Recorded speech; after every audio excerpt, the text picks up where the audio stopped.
we have a mess. He's vacuuming away. I wanted his presence to touch me. My hand up like this. We're not using the Holy Spirit the way we should. Are you mad at God? Create in me a clean heart, O Lord.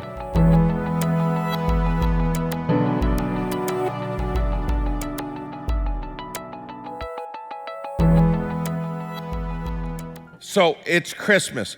We, the families all together, we have given each other gifts.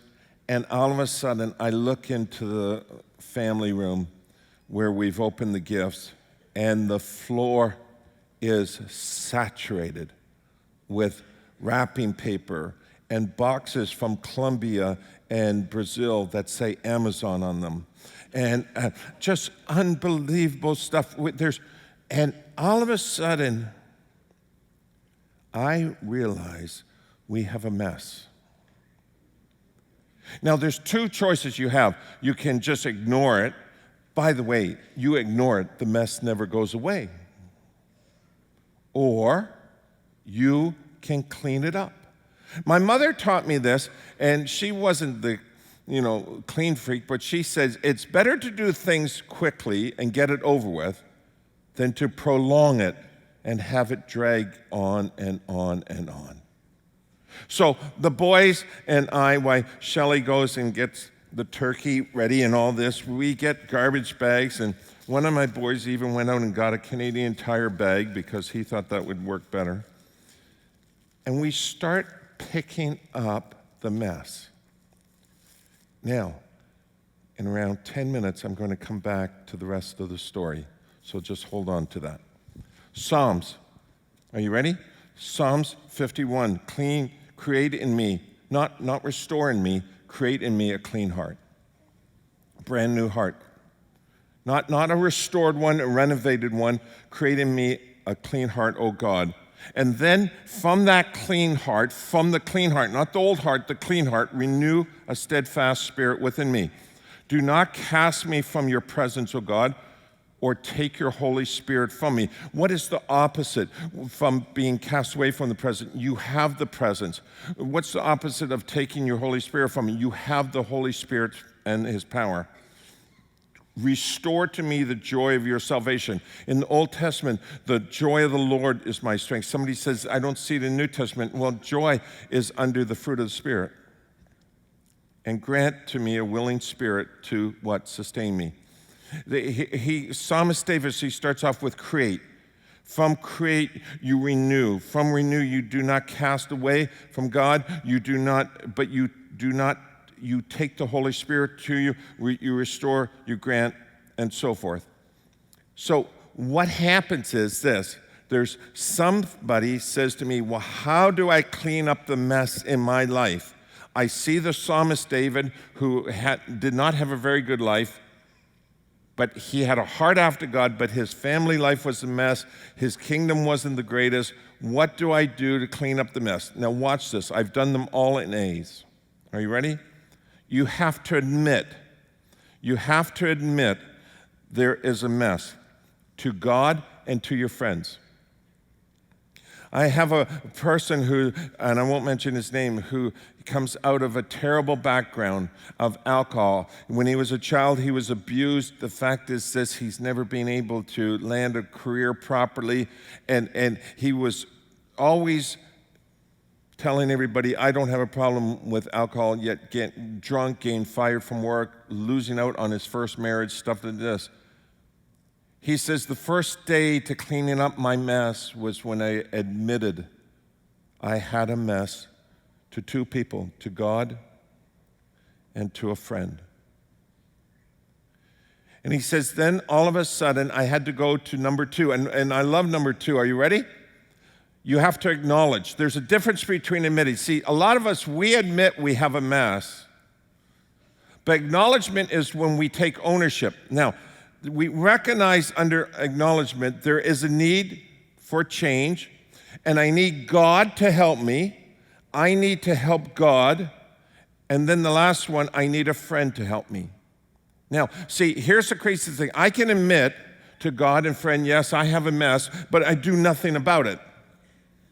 How many of you remember your mother saying, clean your bedroom when you were young, you were a teenager, and your mother kept saying, clean your bedroom, and you never did anything about it? Raise your hands. I'm looking at the youth section. All your hands should be up. Don't lie in church, okay? God will get you. My mother would say, you cannot leave until you clean your room. And I would go and pull my sheets up and then walk out of the house. And when I got home, she said, you didn't clean your room. I pulled my sheets up. You didn't make your bed at all. You pulled your sheets up. Look at all the dirt. Look at the underwear on the floor that's decaying and all this stuff. See, here's the craziest thing. We need to come to a place where we not only admit, but we acknowledge ownership.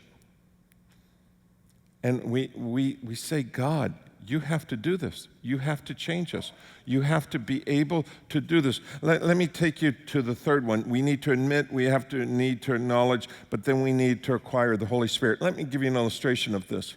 Acquire the Holy Spirit means do not cast your presence from me, but instead I am going to pray, worship, and seek you in order to get more of your presence on me.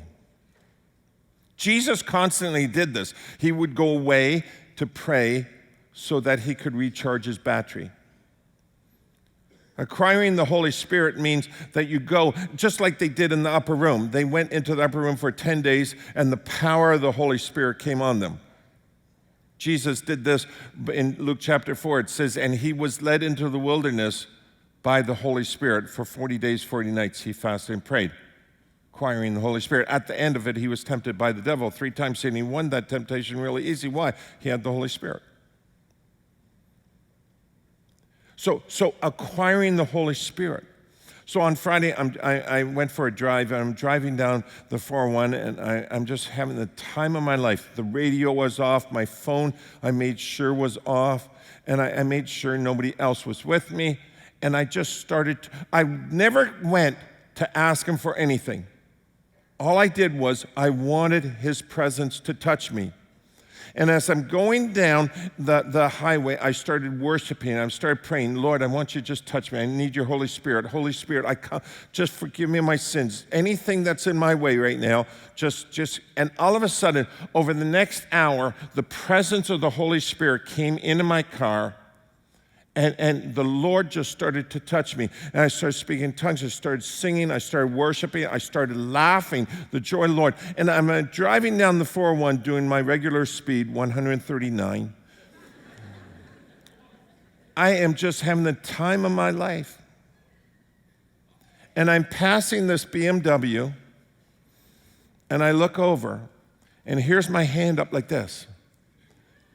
And I look over. And this guy... I want you to know something. When was the last time you stopped treating God like a sugar daddy and all you did was ask? When was the last time you just said, I want you?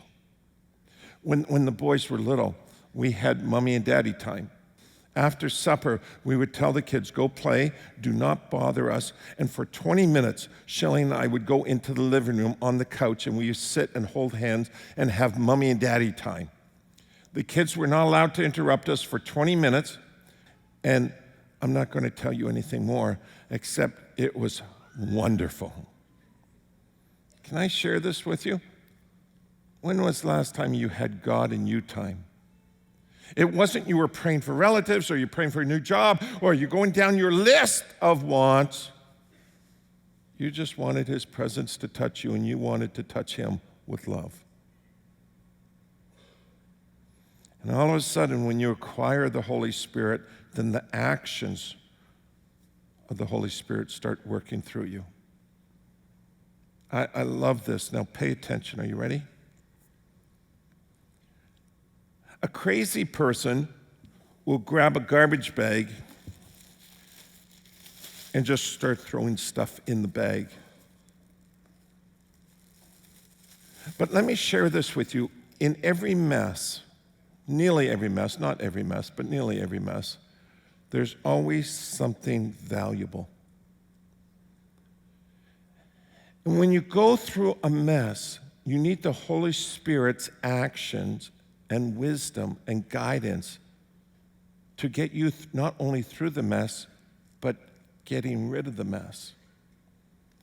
Here's my illustration. We know a family, and their relative is 92 years of age, and she just broke her hip or leg, and they took her into the nursing home for recovery, and now she's in a nursing home senior citizen for the rest of her life. And she knows that she's 90-some years age. So she says to the relatives, look, could you go to my place and sell the furniture or give it away? But she says, when you're in there, be careful. Well, the relatives show up with garbage bags ready to toss most of it out because she's collected stuff for the last 60 years. And all of a sudden, they remember her saying, be careful when you're going through stuff. Well, the whole thing is, well, let's just throw everything in garbage and toss it. Nobody wants her clothes. Her clothes are 60 years old. Look at her teacups. And all of a sudden, they remember her saying, be careful. Well, as they started picking stuff up, illustration in the kitchen, they picked up this can with a lid, and they shook it, and there was something in it, and they didn't know what was in it. It looked like just an old tin. And they pulled it out, and there were $100 bills, $2,000 worth. And then they checked under her drawer in the bedroom, and there was $5,000. And before long, as they're cleaning up the mess carefully, they started to find over $20,000 worth of cash. Now, somebody says to me, make that applicable to me. Okay, are you ready? Do you know every time the Holy Spirit has told me to clean up a mess, there's something valuable in that mess that I can keep in order to be a testimony to somebody else. Or there's something valuable in that mess that I'm cleaning up that will teach me a lesson so that I don't go back into the mess. And when I say the actions of the Holy Spirit, it leads me to the fifth one, accomplish in the Holy Spirit. When you accomplish an action and accomplishments together in the Holy Spirit will give you wisdom, discernment, and the fact is this, something that just looks like, oh God, let's just get rid of this. You'll be surprised in the future, although you got rid of it, God will help you use it in the future to teach somebody else or bless somebody else. David's going through a mess, and out of this came one of the most powerful poems that man has ever known. How many people have ever quoted or sang, create in me a clean heart, O Lord, renew a right spirit within me? How did you get such a beautiful poem, David? Because I took what the mess was, and the Holy Spirit brought out something valuable. That's His Holy Spirit action and His Holy Spirit accomplishment. Number 6, are you ready? Accountability with a friend. Remember, under acknowledgement, we tell God we need to change and we need Him to help us, but we also tell a friend. So in acknowledgement, when we acknowledge we have a problem, we start off with the friend. This is my mess, and I need to clean it up, and I'm asking you to hold me accountable. Now, when you start to clean up the mess, a lot of us, we lose incentive. Illustration, my bedroom when I was a teenager, I would get it half clean thinking it was clean, and it wasn't. I was lying to myself. I just wanted to get out of it. But my mother, she was my accountability, and she would say, no, don't you leave now until I say it's clean. And I knew exactly what her standard was. A lot of us, we lose incentive, we lose energy, we get distracted. And we keep this mess in our life. And eventually it just becomes part of us. Just part of us. But my mom would come up and she would look at the room. She'd say, okay, you're nearly finished, and I commend you for what you've done, but now vacuum under the bed and just dust your table over there, and then you'll be finished. Okay, Mom, thanks. See, accountability. You and I are not islands. We need people. God created it that way. Let me show you a few illustrations, and these will bring the whole sermon together, okay? Watch this.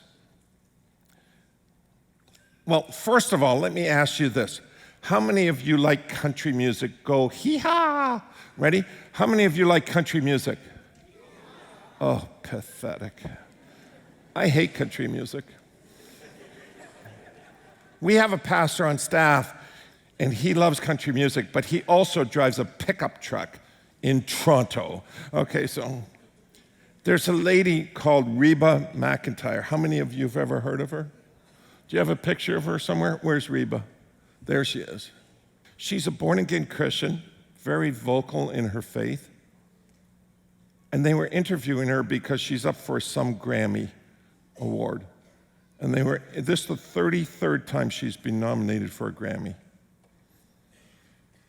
And the craziest thing, they're interviewing her, and they said, so what do you think the key is?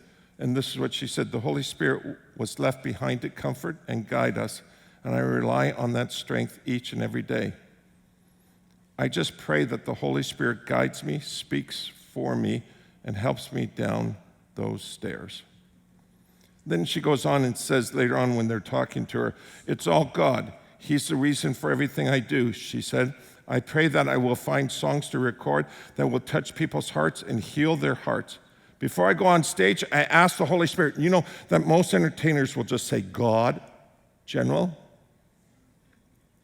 No, Reba zeroes in. I ask the Holy Spirit to touch people in the audience if they need healing or comfort. Now, I don't know if you know this, but Reba, in 1991, she lost all the members of her band in a plane crash. And then in 2015, after being faithfully married for 26 years, she went through a terrible divorce in 2015. So they're talking to her about this, and she says, I feel him, God, all the time, every day. She said, God, help me through my divorce. When the plane crash happened, I never was mad at God, never was. People have asked me, did you get mad at God? I didn't. Everything happens for a reason. In my minuscule mind, it's not mine to ask or to judge. When I read this, I started to just break out laughing because I was studying for the sermon, Clean Up Mess. And you see a professional entertainer who has made it big, and she has no problem identifying it's the Holy Spirit.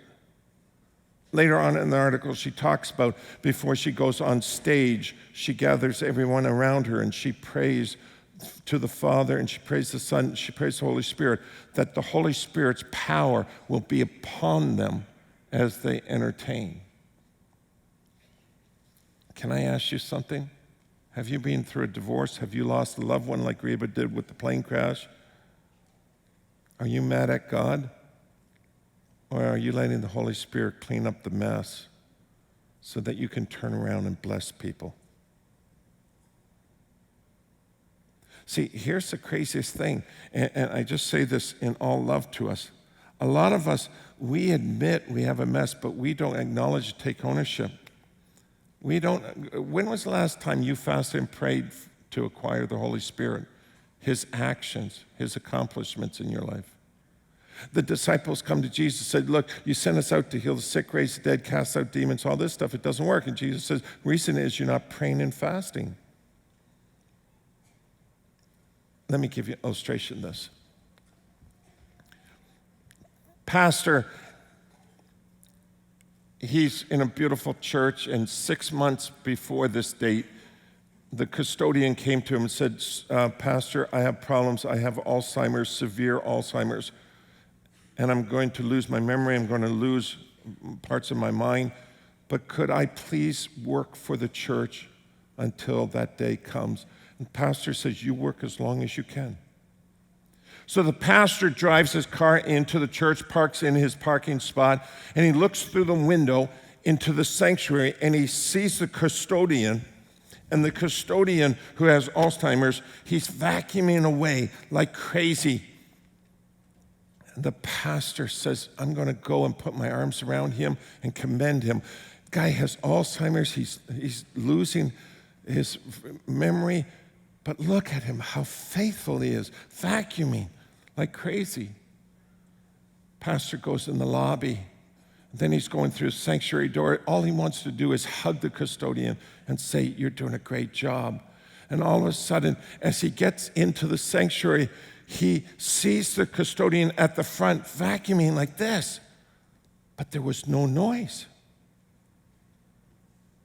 And he walks up to the front, and he stands beside the vacuum. And the pastor sees that, yes, the custodian's going through the motions of picking up the dirt, cleaning up the mess, but he forgot to plug in. See, here's the craziest thing. That's exactly what a lot of us are doing. We're lying to ourselves. We have a mess. We know what God the Father expects from us. But we keep sneaking out of our room instead of cleaning our room. And we're not plugging into the Holy Spirit. See, we're admitting, yeah, we have a mess, but we're not acknowledging, taking ownership. We're not acquiring the Holy Spirit, plugging in. And we're not using the Holy Spirit the way we should.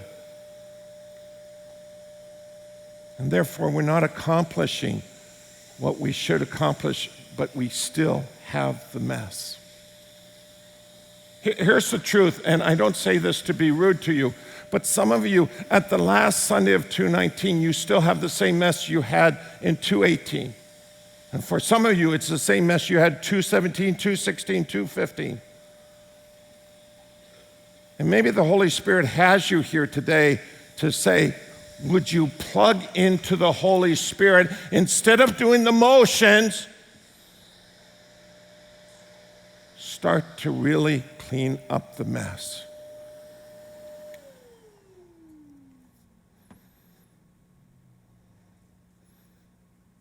Reba, you should be mad at God. God took you through a nasty divorce after being faithful 26 years to him. Reba, you should be mad at God. Your whole band got killed in an airplane. No. I need the Holy Spirit. I need the Holy Spirit. I need the Holy Spirit. Friends, there isn't one mess that I've gone through in life that didn't have some value that God used later on to bless. But he wanted me to get rid of the mess. Are you ready? A little poetry. He wanted me to get rid of the mess so I could bless.